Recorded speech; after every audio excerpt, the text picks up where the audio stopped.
పవిత్రమైన రామమందిరం వెనుక ఉన్న కథ గురించి అందరూ ఖచ్చితంగా తెలుసుకోవాల్సిందే. ఎప్పటి నుండో ఎదురు చూస్తున్న అయోధ్యలో రామమందిరం యొక్క నిర్మాణం జరిగింది. అదేవిధంగా ఆ రోజున బాలరాముని యొక్క విగ్రహ ప్రతిష్ఠ చాలా కనుల పండుగగా జరిగింది. అయోధ్యలో రామ మందిరంలో ఉన్న రాముడి యొక్క విగ్రహాన్ని చూడటానికి రెండు కళ్ళు సరిపోవడం లేదు. అంత చక్కగా రాముడి విగ్రహాన్ని తయారు చేశారు. అయితే రామ మందిరం వెనుక ఒక పురాణ కథ ఉన్నది. దీనిని ప్రతి ఒక్కరూ ఖచ్చితంగా తెలుసుకోవాల్సిందే. పూర్వకాలంలో అయోధ్య నగరాన్ని ఆయుత్ అనే మహారాజు పాలించడం జరిగింది. ఈ ఆయుత్ అనే మహారాజు పేరు కారణంగానే ఆ నగరానికి అయోధ్య అనే పేరు వచ్చిందని పురాణాలు చెబుతున్నాయి. ఆయుత్ మహారాజు కూడా శ్రీరాముని యొక్క పూర్వీకులే అని చెబుతారు.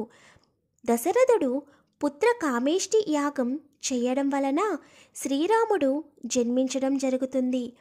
శ్రీరాముడి యొక్క జన్మస్థలం అయోధ్య. ఒకప్పుడు అయోధ్య కొసల రాజ్యానికి రాజధానిగా ఉండేది. ఈ అయోధ్య నగరాన్ని దశరథ మహారాజు పాలించేవాడు. రాముడు రామావతారం చాలించిన తర్వాత రాముడి యొక్క కుమారుడు కుశుడు రాముడు జన్మించిన ఈ అయోధ్యలోనే రామ మందిరాన్ని నిర్మించాడు. పురాణాల ప్రకారం ఈ అయోధ్యలో మొత్తం 3000కు పైగా సీతారాముల రామాలయాలు ఉండేవి. 1528వ సంవత్సరంలో బాబార్కి అనే రాజు అయోధ్యను పాలించడం జరిగింది. ఆ సమయంలో బాబార్కి అయోధ్యలో ఉన్న మందిరాలను కూల్చమని ఆదేశాలు ఇచ్చాడు. అలా కూల్చిన మందిరాలలో అయోధ్య రామమందిరం కూడా ఒకటి. అలా అయోధ్యలో రామమందిరం కూల్చిన తర్వాత ఆ స్థలంలో ఒక మసీదును నిర్మించడం జరిగింది. మసీదు పేరు బాబ్రీ మసీదు. అలా మసీదుగా మారిన రామ మందిరంలోకి ఆనాటి నుండి ఎవరూ కూడా అడుగుపెట్టలేదు.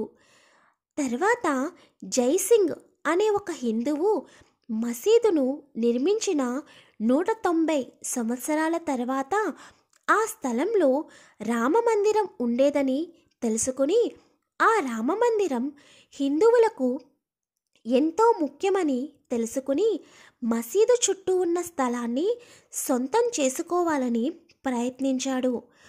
కానీ అతని ప్రయత్నాలు అనేవి ఫలించలేదు. తర్వాత ఆ మసీదుకు ఎదురుగా ఉన్న స్థలాన్ని కొని ఆ స్థలం రాముడి పేరు మీద రిజిస్ట్రేషన్ చేయించడం జరిగింది.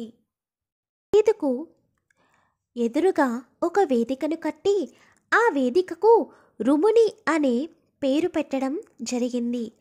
ఆ వేదికలో సీతారాముల యొక్క విగ్రహాలను పెట్టి హిందువులు అందరూ అక్కడ పూజలు చేసుకునేవారు. ఇలా జరుగుతున్న సందర్భంలో 1859వ సంవత్సరంలో బ్రిటిష్ వారు మసీదుకు మరియు వేదికకు మధ్యన ఒక కంచెను ఏర్పాటు చేశారు. ఇలా కంచెను ఏర్పాటు చేయడం వలన ముస్లింలు అందరూ మసీదు లోపల, హిందువులు మసీదు బయట ప్రార్థనలు చేసుకోవడం మొదలుపెట్టారు. తర్వాత కొన్ని సంవత్సరాలకు ఎక్కడైతే అయోధ్య రామమందిరం కూల్చి మసీదు కట్టారో ఆ మసీదు లోపల రాముడి విగ్రహం అనేది ప్రత్యక్షమైంది. కానీ ముస్లింలు అది హిందువులే చేసిన పని అని కోర్టులో కేసు వేయడం జరిగింది. కానీ హిందువులు మాత్రం రాముడు స్వయంగా ఆ మసీదు లోపల వెలిసారని, కాబట్టి ఆ స్థలం తమకే చెందుతుందని హిందువులు కూడా కౌంటర్ కేస్ ఫైల్ చేశారు. కానీ అప్పటి రాష్ట్ర ప్రభుత్వం మసీదు లోపల ఉన్న సీతారాముల యొక్క విగ్రహాలను తీసివేయాలని నివేదికలు ఇవ్వడం జరిగింది. కానీ దానికి హిందువులు ఒప్పుకోలేదు. రాముల వారి విగ్రహాలను తొలగించడం కుదరదని చెప్పడంతో ప్రభుత్వానికి ఏం చెయ్యాలో అర్థం కాక ఆ మసీదు గేటుకు తాళం వేయడం జరిగింది. తర్వాత హిందువులందరూ అప్పటి ప్రభుత్వాన్ని మసీదు లోపల ఉన్న సీతారాముల విగ్రహాలకు పూజలు చేసుకోవడానికి అనుమతిని ఇవ్వమని కోరారు. దీనిని కోర్టు నిరాకరించింది. మసీదు లోపల తాళం వేసి ఉన్నప్పుడు బయట నుంచి పూజలు చేసుకోవచ్చని కోర్టు ఉత్తర్వులు జారీ చేసింది. అందులోనూ ఏడాదికి ఒకసారి మాత్రమే పూజారికి మసీదు లోపలికి వెళ్ళడానికి అనుమతిని ఇచ్చింది. ఇతరులు వెళ్ళడానికి వీలు లేదని కోర్టు నిషేధించింది.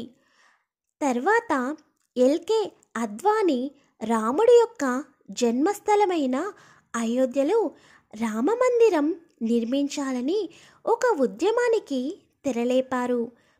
ఆ ఉద్యమం విజయం సాధించడంతో రామ జన్మస్థలానికి విముక్తి కల్పించి మందిరం నిర్మించడం కోసం విశ్వ హిందూ పరిషత్ సహా పలు హిందూ సంస్థలు ఒక కమిటీ వేయడం జరిగింది. ఇలా వేసిన కమిటీల వల్ల కోర్టు మసీదు గేట్లు తెరవమని ఆదేశించింది. అంతేకాకుండా హిందువులు మసీదు లోపల పూజలు చేసుకోవడానికి అనుమతిని ఇచ్చింది. తర్వాత చీఫ్ మోహన్ భగవత్ అయోధ్య రామ మందిరం మాత్రమే ఈ స్థలంలో నిర్మించాలని, వేరే ఏమీ కూడా ఈ స్థలంలో నిర్మించకూడదని చెప్పడం జరిగింది. ఇలా ఈ అయోధ్య రామ మందిరం వెనుక ఎన్నో సంఘటనలు చోటు చేసుకున్నాయి. అనేక వాదనలు విచారణలతో ముగిసిన అనంతరం 2019 నవంబర్ 9న సుప్రీంకోర్టు చారిత్రాత్మక తీర్పును ఇవ్వడం జరిగింది. ఈ స్థలం హిందువులకు మాత్రమే చెందుతుందని సుప్రీంకోర్టు తీర్పు ఇచ్చింది. అలా సుప్రీంకోర్టు తీర్పు ఇచ్చిన తర్వాత భారతదేశ ప్రధానమంత్రి అయిన మోదీ రామ మందిరానికి శంకుస్థాపన చేయడం జరిగింది. అలా భూమి పూజ చేసిన అనంతరం ఆలయ నిర్మాణం మొదలయ్యింది. 2024 జనవరి 18వ తారీఖు నుండి అయోధ్యలో కోలాహల ఉత్సవాలు ప్రారంభం అయ్యాయి. అంతే ఘనంగా 2024 జనవరి 22న అయోధ్య మందిరంలో బాలరాముని యొక్క విగ్రహ ప్రతిష్ఠ ఎంతో ఘనంగా జరిగింది. ఈ వేడుకను చూసిన వారికి కన్నుల పండుగ అయ్యింది. ఇలా చివరికి హిందువులు అయోధ్య రామ మందిరాన్ని సొంతం చేసుకోవడం జరిగింది. మీకు కనుక ఈ వీడియో నచ్చినట్లయితే జై శ్రీరామ్ అని కామెంట్ చేయండి. తప్పకుండా లైక్ చేయండి.